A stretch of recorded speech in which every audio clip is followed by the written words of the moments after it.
Hi guys. So I wanted to start this video by talking about something that I don't normally talk about and haven't talked about on the channel before. But years ago, when he was very young, my older brother killed himself. And I don't talk about this much in general, and not really publicly. I don't know why. I guess just because it's kind of it's a fairly sort of personal, private thing, and also it was a bit of a weird thing in my family, to be honest. It was a bit of a kind of taboo subject, I guess, or something that we weren't really supposed to talk about much, and I think I kind of carry some of that with me a bit. I say that to say that I'm not naive about suicide, and it's not something I'm not empathetic about, and it's not something it's not something that I don't have personal experience with. And my brother was a good person. He was a very good person. But what he did was undeniably bad, and it depends on how you look at the word bad, if you mean immoral or, it had negative consequences. If you mean the latter, then I think everybody would agree it was a bad thing that happened. It wasn't good, it wasn't nice. And if you're talking about the former, whether it was immoral or not, then that's a much more difficult conversation. And it's very complicated, and that is another thing I'd like to say, is that I understand it's extremely complicated, and for me that is part of why I'm making this video, because I think it's something that is a lot more complicated than it's given credit for, and that's what sometimes annoys me about the discussions around it. I think it's simplified to a cartoonish extent, and so I'm trying to offer another perspective, or at least the necessity for other perspectives in this video.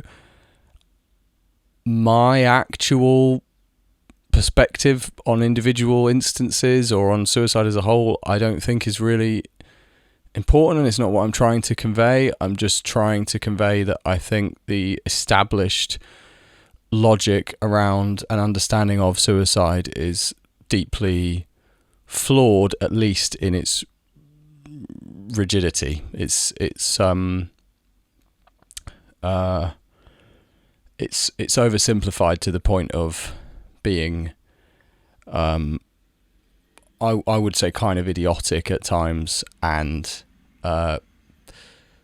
toxic, like deeply toxic, I think, and something that I find personally very uncomfortable.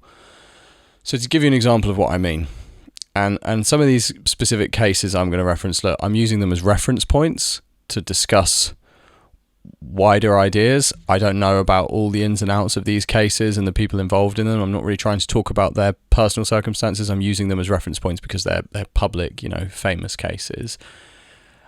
And regardless of whether or not I know all the details of them, neither do most people. So most of us are operating with the same information here. And so if I make certain assumptions or assume certain aspects of certain cases are true because they've been widely publicized, then I'm kind of doing so in order to talk about the public reaction to the cases, which are generally based on the same information that I have available to me. So there was a woman recently who had a fox sanctuary or something online, and she had a husband and a young daughter who was about 5, and she killed herself recently, and she said it was because of online bullying. And I don't know, again, I don't know the nature of the online bullying. I cannot imagine a level of online bullying that would justify doing that. I mean, to anybody, but specifically to a young girl, to a girl who I think is about 5 years old, to subject a child, not only to abandon them, but to subject them to that level of trauma. Because the trauma of being an only child and having two parents, and one of them killing themselves and choosing not to be with you and choosing to make you suffer to that extent, I don't think people really understand the level of trauma that would cause. Well, people do, of course, people do. I don't mean to be to make sweeping statements. What I mean to say is, I think there are some people who really haven't reckoned with that and aren't really being realistic or honest about that, about like quite how much pain that and suffering that is going to cause that child.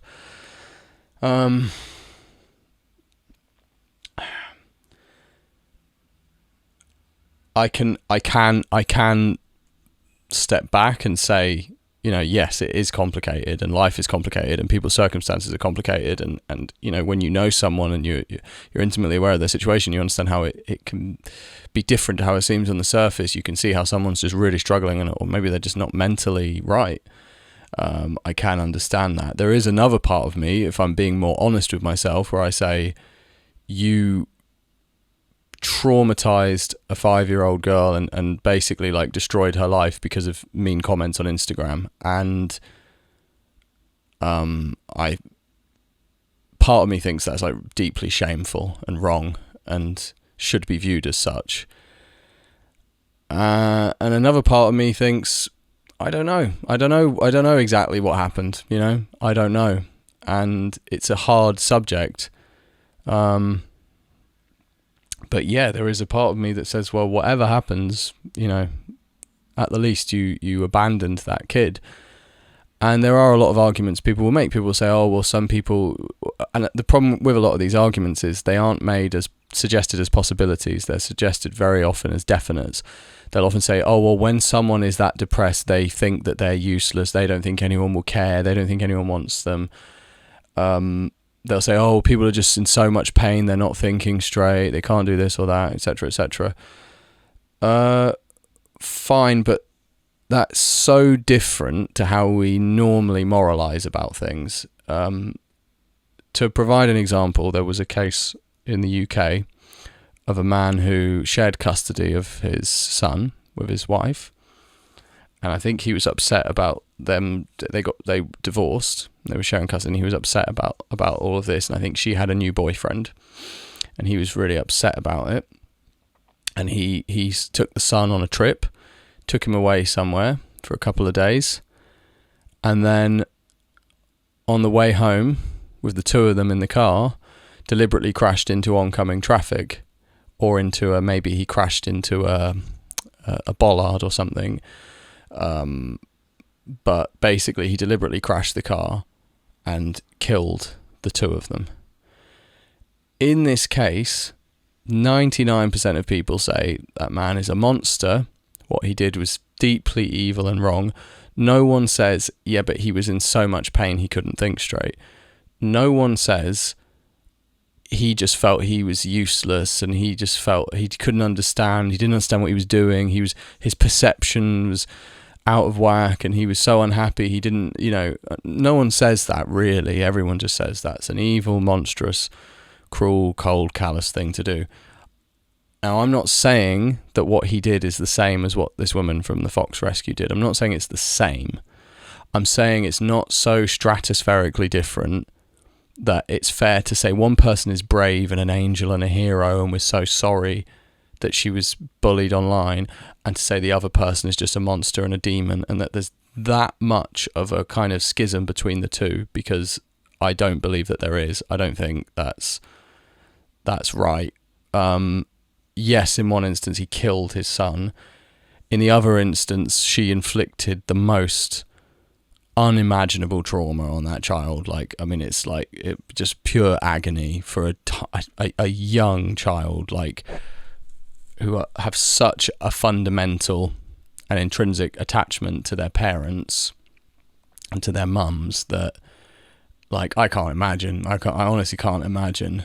Like, what happened to my family was really bad, but I can't imagine being a child that young and your parent killing themselves. And a lot of people will say, oh, well, it happens because of X, it happens because of Y, it happens because of Z. Well, it didn't really happen in the past. Like, people didn't really do it. It wasn't common. It just wasn't. The rate at which people do it is rising and rising and rising, and I think that needs to be looked at with sympathy, but also with other things, like with from other perspectives, not just from sympathetic ones. And it feels to me like if you kill yourself, as long as you don't kill anyone else at the same time, you are by default viewed with nothing but sympathy. There's no other way to look at it. It's pure sympathy. No one says, oh, that's really sad, I'm really sad this person was going through that, but they shouldn't have abandoned their kids. The narrative is just, this person, this poor soul, they suffered so much, I hope they're at peace now. Well, their family aren't.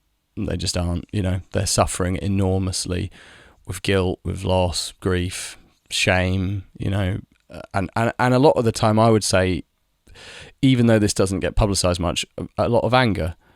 I remember reading, it was one of the only times I read someone talk about it in this way. I forget the guy's name. I think his name's Jonathan Franzen. I'm not particularly familiar with him, but I read a thing he wrote about David Foster Wallace. I'm not particularly familiar with David Foster Wallace. I was just vaguely interested, went down an online rabbit hole about him.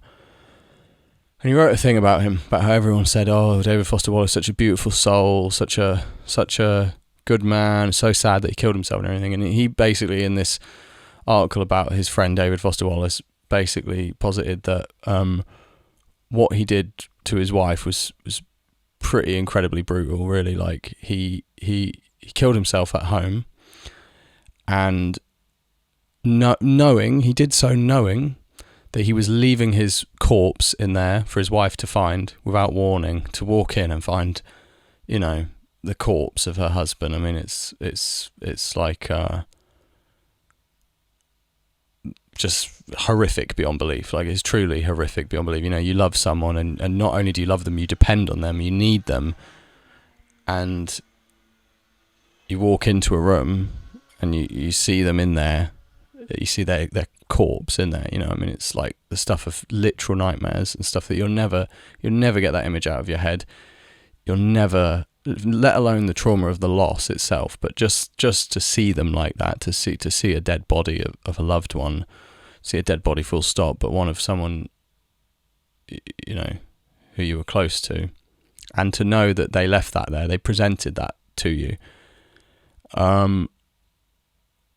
it's pretty sick. And I'm not saying that it's a purely evil act, or that there's no mitigating circumstances, or that we can't be sympathetic or understanding. I'm saying to just be nothing but sympathetic towards it is crazy. Like, it is just ridiculous, and the discussions around suicide are ridiculous. I remember talking about this years ago when I was really young.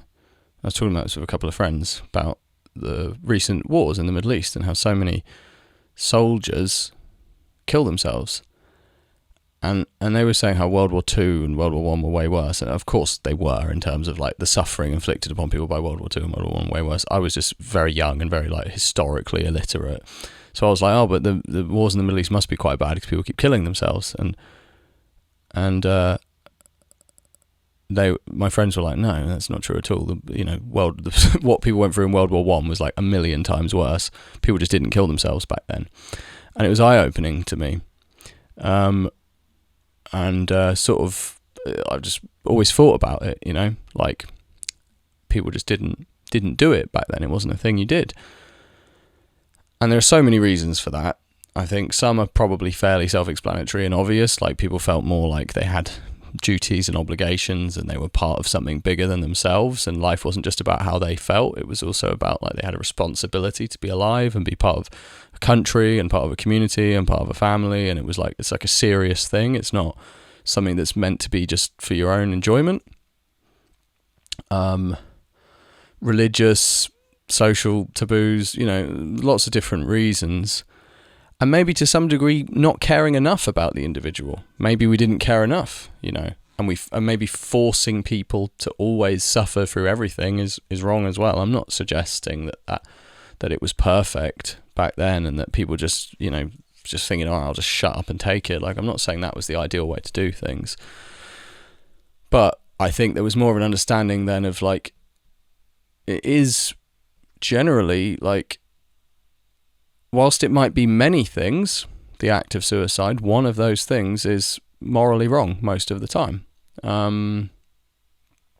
Of course, it depends. I mean, like murder, for example, to kill someone, we can all kind of say, broadly speaking, it's wrong to kill someone. Murder is wrong. And we don't quibble over that and go, but what if and what if? But of course, there are loads of what ifs. There are lots of circumstances. For example, you could just be like really young and completely idiotic and not really knowing what you're doing and in an out of control situation, or brainwashed, or subject to really bad influences in your life, and not yet developed as a person, and you kill someone, and of course it's a terrible thing. It's a terrible thing that happened, and what you did was wrong.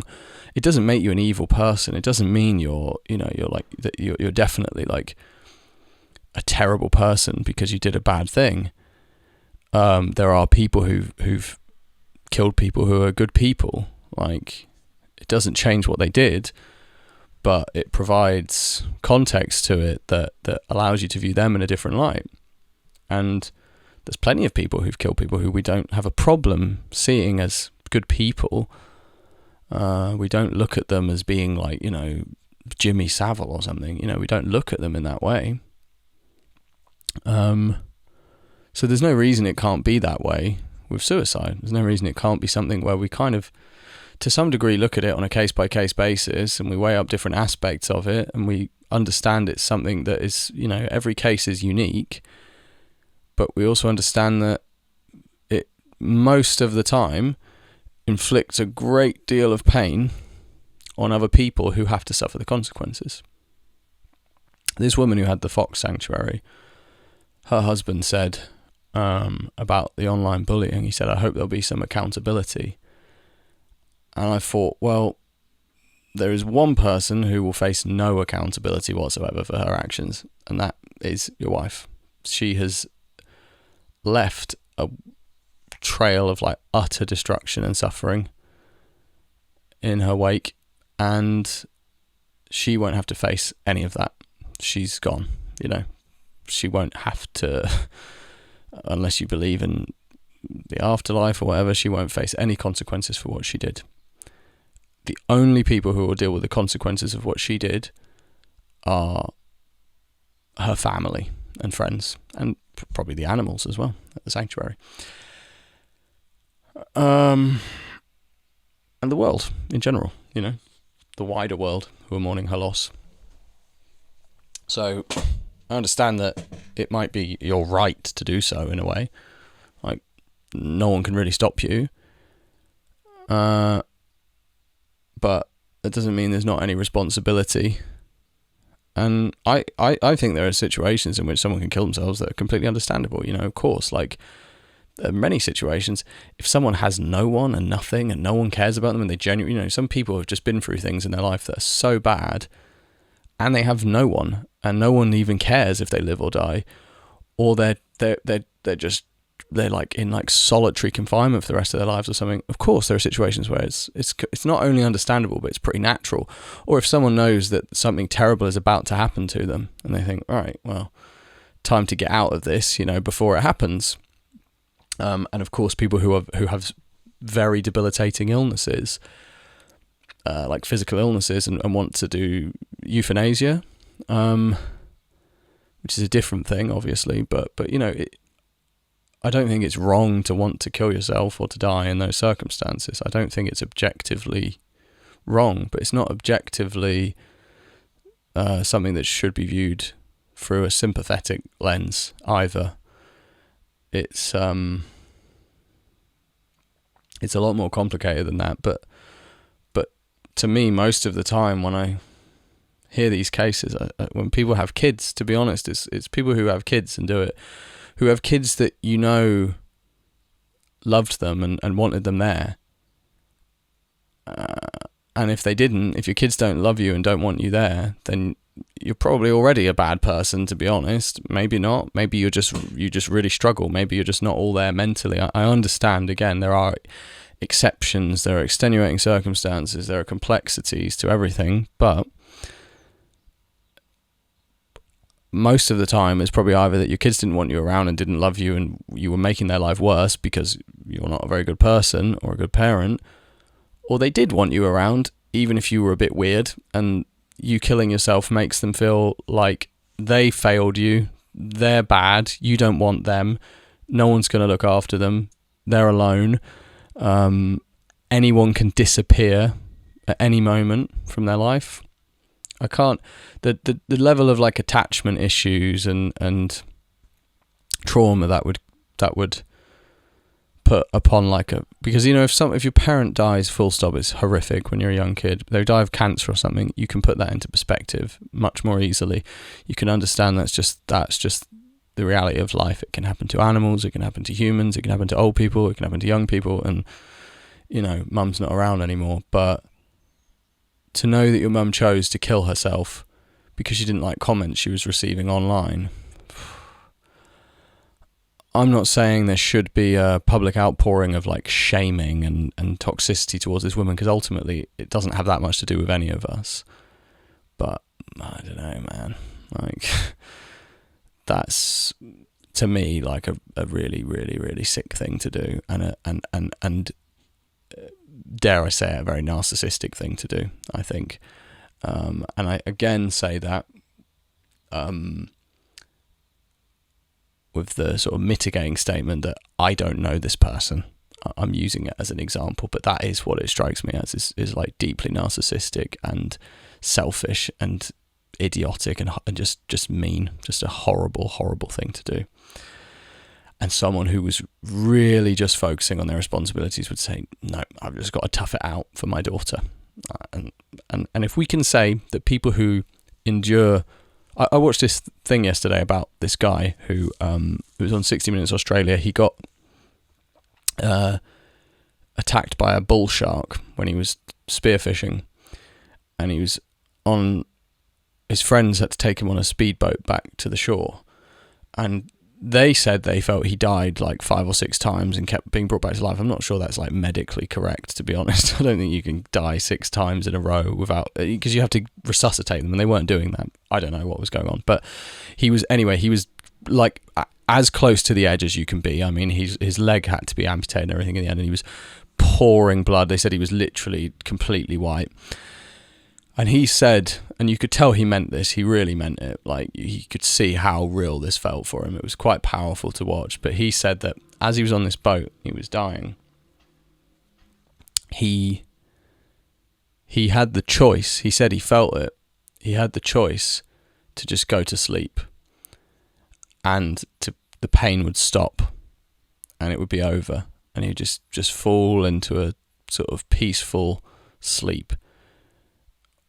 But he thought about his kids and his wife, and he said, no, I can't do that, and I have to stay with the pain, I have to stay alive, I cannot die, I have to focus, I have to stay awake, I can't go to sleep, I have to live for them, for my family. And it was pretty beautiful, like, and he was just so emotional talking about it, and his family was so grateful to have him.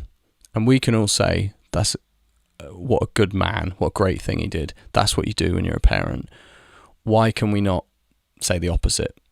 Why is it, can you only do good in that regard? In other contexts, we understand that abandoning your child is a bad thing to do. So why is it only okay if you kill yourself? So if you're depressed and you run away from your children, you abandon them, it's not okay. If you're depressed and you cut your wrists and they find your bloodied corpse on the floor, it's okay. Because to me, the second one sounds a lot worse. So I'm unsure really of why people are so so selective, and I understand many people watching this video. Maybe I keep saying people think this, people think that, people say this. I understand everyone says different things. I'm not trying to be like to generalize about what everybody thinks. I'm talking about a particular sort of mainstream sentiment that's expressed around these topics, like, oh, it's so sad for this person that they killed themselves. I can't understand it. I can't understand it. It's so ridiculous to me.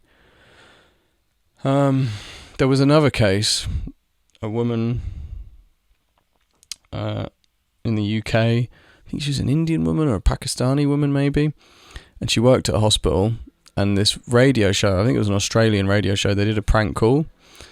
Maybe it wasn't, maybe it was a British radio show, but anyway, they did a prank call, and when she worked at the hospital where Kate Middleton was giving birth, and they did some sort of prank call, and they pretended to be, like, the radio host pretended they worked for the royal family or something, and they needed to speak to someone in the ward. I don't know. Basically, they called up and they managed to get access to somebody or access to info that they shouldn't have had via this woman who worked at the hospital.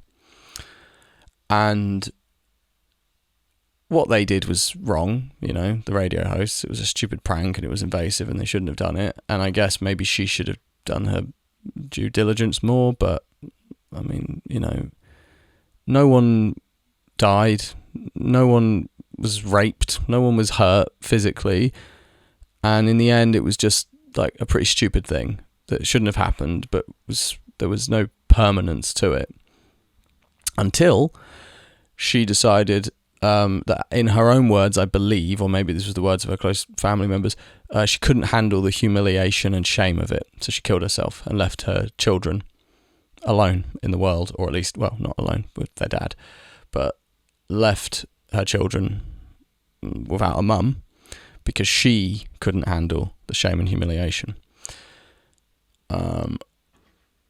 Again, that to me seems incredibly narcissistic, and it seems like someone who's not accepting of their responsibilities as a human and as a parent, and those are the most fundamental responsibilities that you have. Those that you have to your children. There isn't any larger responsibility or moral obligation you have. You don't have a bigger moral obligation to yourself than you have to your children. Like, when you have kids, they're more important than you. That's life. That's why you're here. That's how the universe or God or whatever you want to call it intended it. Your kids are more important than you. And that's how it always has been and always will be. They are you have. When a baby is born, it can't do anything. It will literally die if you leave it on its own for a day. Like, it can't live on its own, and that's the point. It's dependent on you. And when children are very young, they're still completely dependent on you for so many things, and that's your job. That's just it.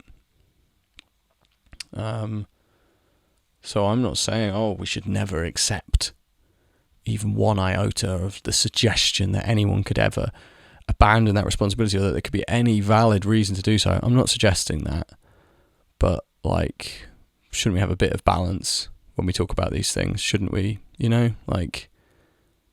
shouldn't we think about the people who are alive to pick up the pieces a little bit? And I know some people do. And so, yeah, I mean, it's not just about parents leaving kids behind. As I said, when I was about 12, my older brother, killed himself in quite horrific circumstances. And I don't begrudge him that, or at least that wouldn't be the right word. And I just feel terrible for him. And that might sound hypocritical based on what I've said in this video, but it's not. It's really not. He was 19. And he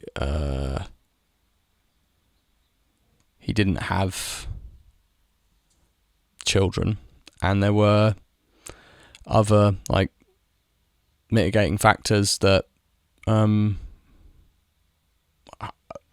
just to me make it different. But I still know how much what he did hurt everyone in my family, and I still know that it wasn't a good thing to do, and I still know it was wrong. And again, there's two ways of looking at the word wrong. You can say it was wrong as in it was not the correct choice, or you can say it was wrong as in it was morally wrong. I don't know. I just know it was wrong, and it was a mistake. Like, he shouldn't have done it. It would have been better if he didn't do it. I don't. When I look back, I feel like terribly sad for him. I feel like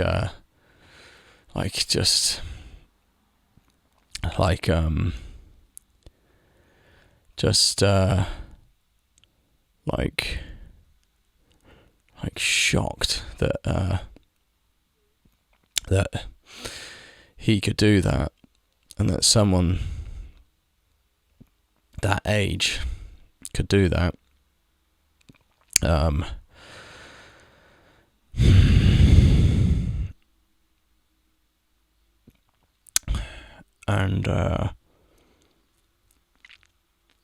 he was so young and didn't know what he was doing.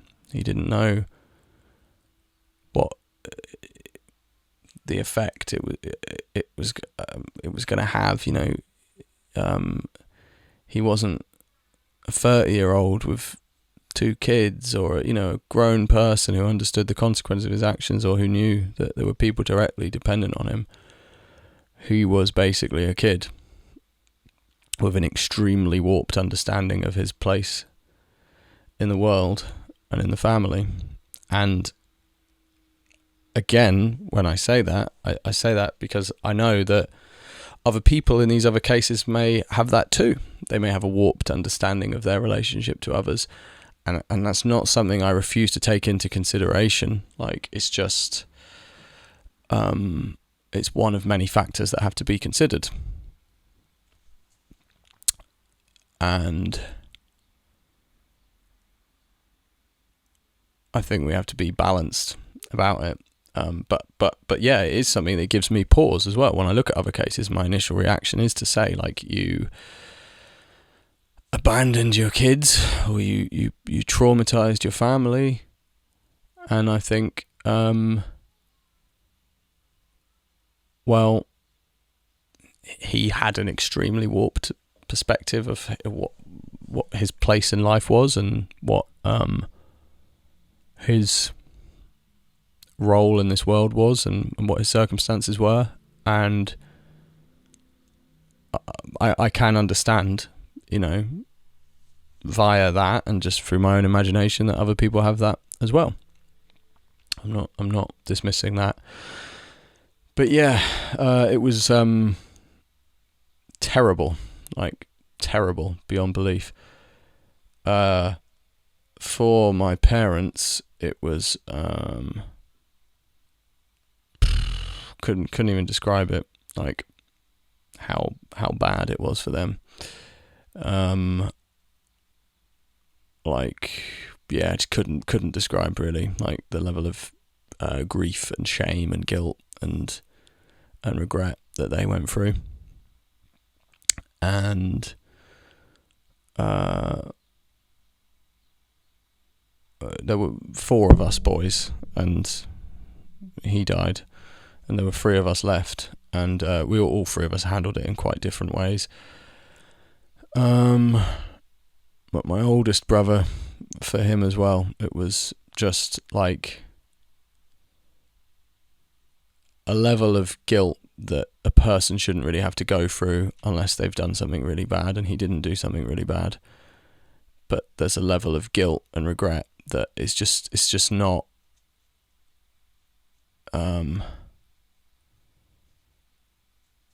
it's like, I don't want to say it's not human, because it's human, but it's not it's something you can't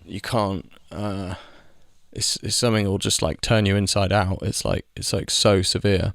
It's such a severe emotion, that level of guilt, and combined with loss as well, is crazy. It's like crazy what that will do to people.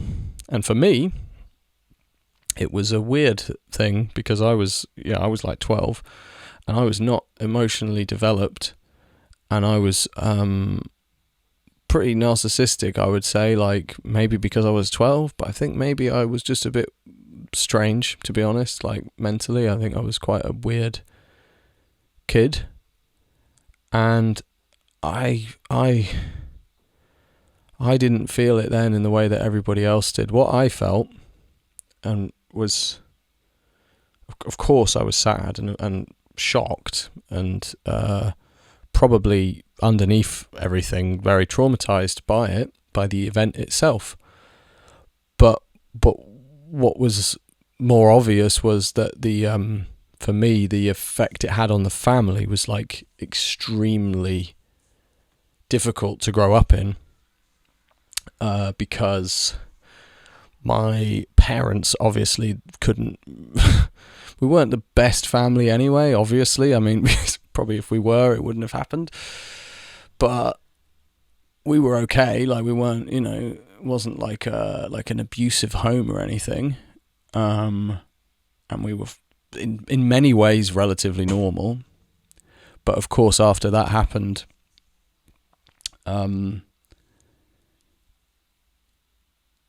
it's pretty hard for your parents to be parents when something like that happens. I think it would take like enormous strength of character to sort of carry on fulfilling your responsibilities as a human and a parent after going through something like that. And yeah, I mean, it was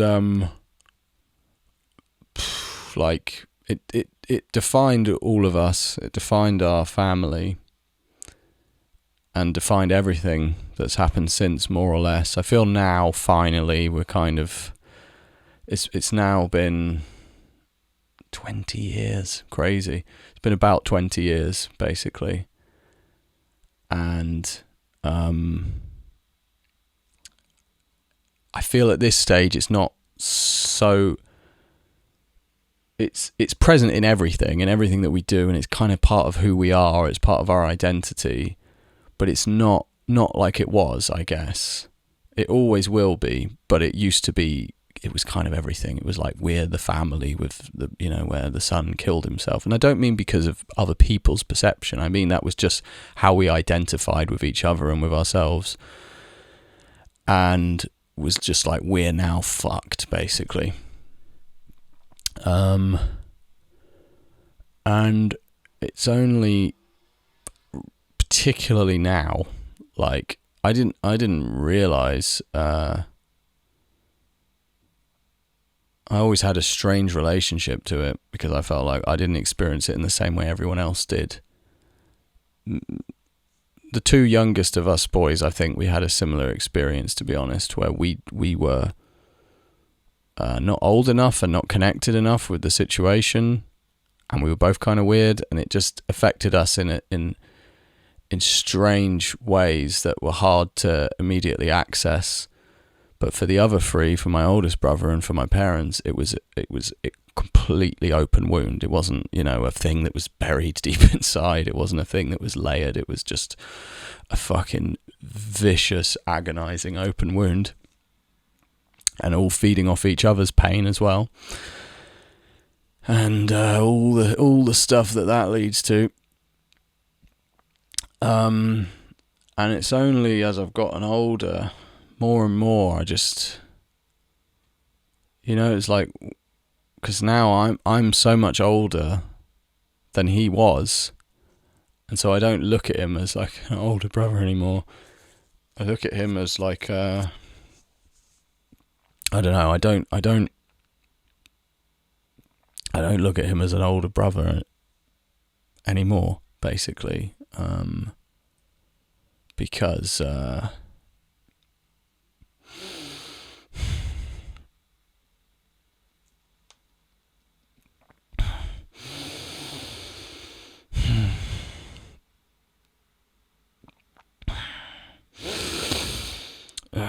because I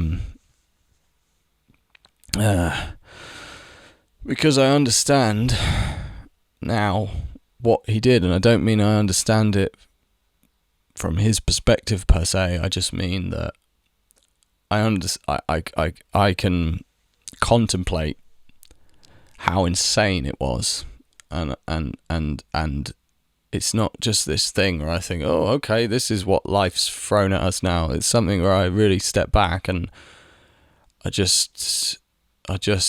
still, like, sorry, it's uncomfortable to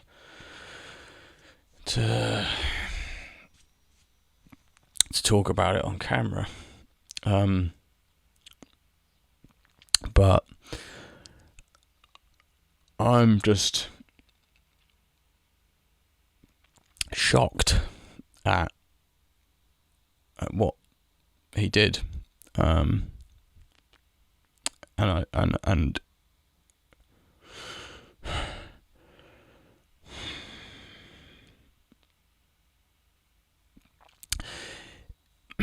it's such a shocking thing to have done that I don't think it will ever not seem completely insane to me, and I don't think I'll ever not, like, I almost feel it more now that I'm an adult. I don't know why, but I feel it more now, and I think maybe because I'm getting more to the age of, like, you know, thinking about having kids and stuff, and I just feel more like a normal person now, but I have more empathy, but I just feel like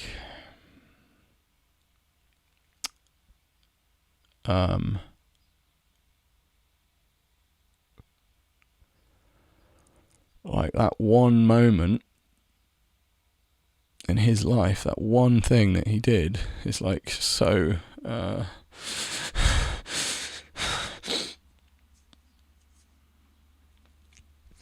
it's just so like shocking and horrible. I can't imagine having been an adult at the time when it happened and really understanding it, you know, like I can't imagine being one of his parents. I can't imagine. And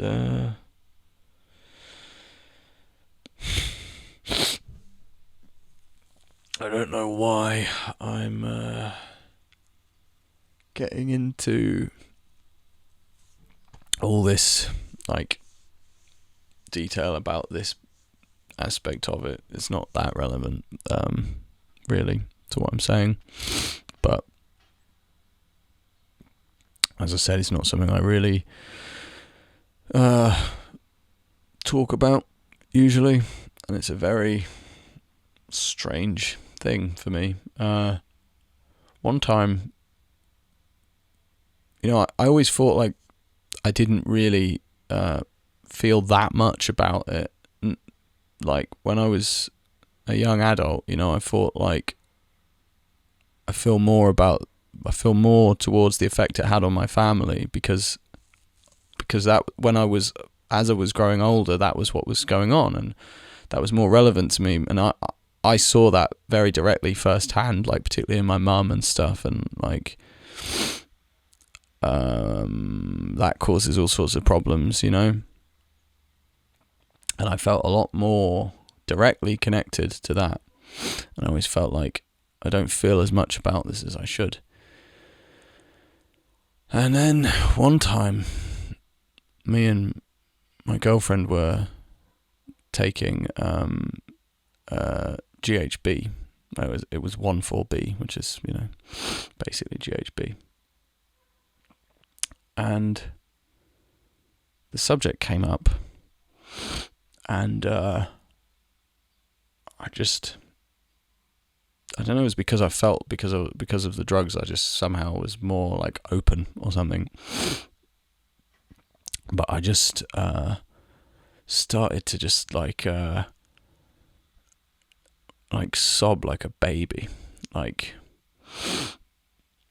I was like the most I've ever cried, or not the most I've ever, well, probably, yeah, I guess, I don't know, but I was crying a lot, and like just uncontrollable, just sobbing like for a really long time, and just a mess. And I was very surprised, I was very surprised. I was like, where the fuck did that come from, Like, I had no inkling there was that much emotion about it. And since then, sometimes that kind of comes out. And it's weird, but yeah. So, yeah, it's an uncomfortable topic, an uncomfortable video, but I'm uncomfortable judging strangers for their choices. It might not seem that way, but it might not seem that way in my life in general. But in this regard, I mean, I am. It's not something I say when I give my honest opinion about these stories, like the Fox woman and stuff. Like, I don't feel comfortable doing it. But at the same time, I don't feel comfortable taking part in the normalization of this as a thing that's almost like heroic or brave, or should be viewed as almost like beautiful or like completely understandable and completely correct and you're right to do. And I can't take part in that because it's wrong and it's sick in my opinion. I just can't. I just it's just not right to talk about it like that. And it's not fair on the people who will really live to suffer the consequences of what's happened. And I say that, because of course the people who are left behind have to deal with the pain of the grief and loss. But of course, they're not really the only people who've suffered loss, because that person has lost their life. And I think about that about my brother a lot, because like sometimes I think how much more he would have enjoyed the years that followed that, like, because he was like a really interesting and weird guy, and a very smart guy, and like a really good person. A really interesting and creative person, and he was, I think, ahead of his time in some ways, and he didn't fit in as a result. And I think nowadays, I know the world is quite horrible now in some ways, and the internet and everything, but nowadays there's a lot more ways for people like that to fit in and to find other people and to follow their interests and passions. But he was, I think, stuck in quite like for someone like him, quite a limited environment. And I just think if he'd gotten past that stage of his life, there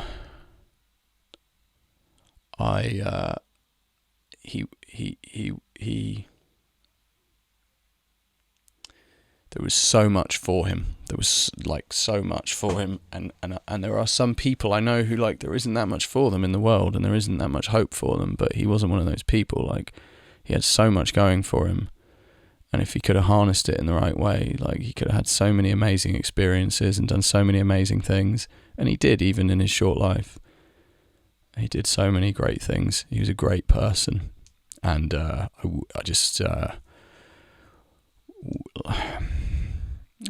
miss him isn't even the right word, because I as an adult, I don't know, I didn't, but I just, I don't know what the word is. I don't know what the word is, but I feel terrible for him that he's not, that of all the things he's missed out on as well. And so, I'm not meaning to be like crass or callous about people that kill themselves. and I'm just trying to be honest in this video, and I hope in doing so it doesn't, offend anyone else who has a personal connection to this or whatever, because I also in so many cases feel so terrible for people who feel like that's the right choice for them to make.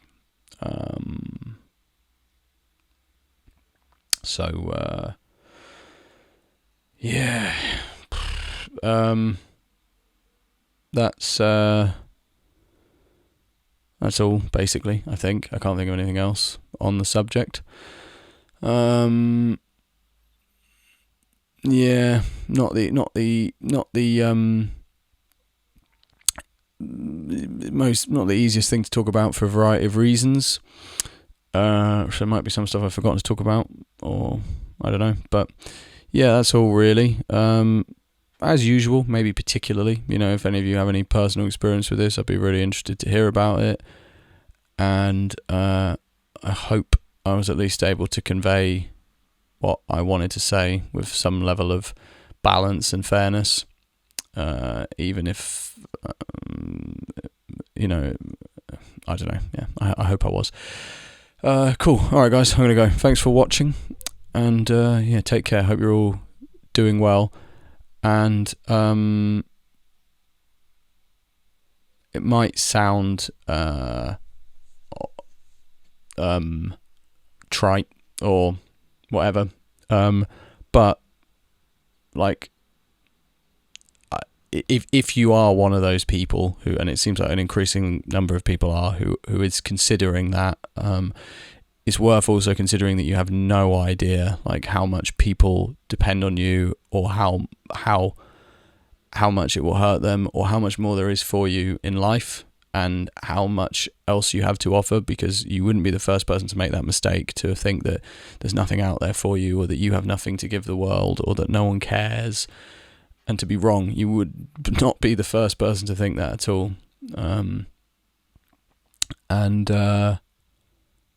I heard a story, in fact, about a guy who jumped off I think it was the Golden Gate Bridge, and he didn't die. I don't remember why he didn't die. He landed on something or something, and he said that at the second he jumped, instantly the first thought that came through his head was how many other things he could have done instead of killing himself, how many other options he had other than killing himself. And luckily he survived, and he realised that afterwards, that he had so many other choices. And of course, sometimes through whatever's going on in people's minds, they don't realise that.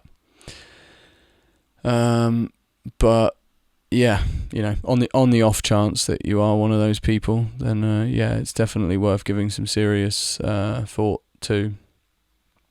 All right, guys. Thanks for watching. Take care.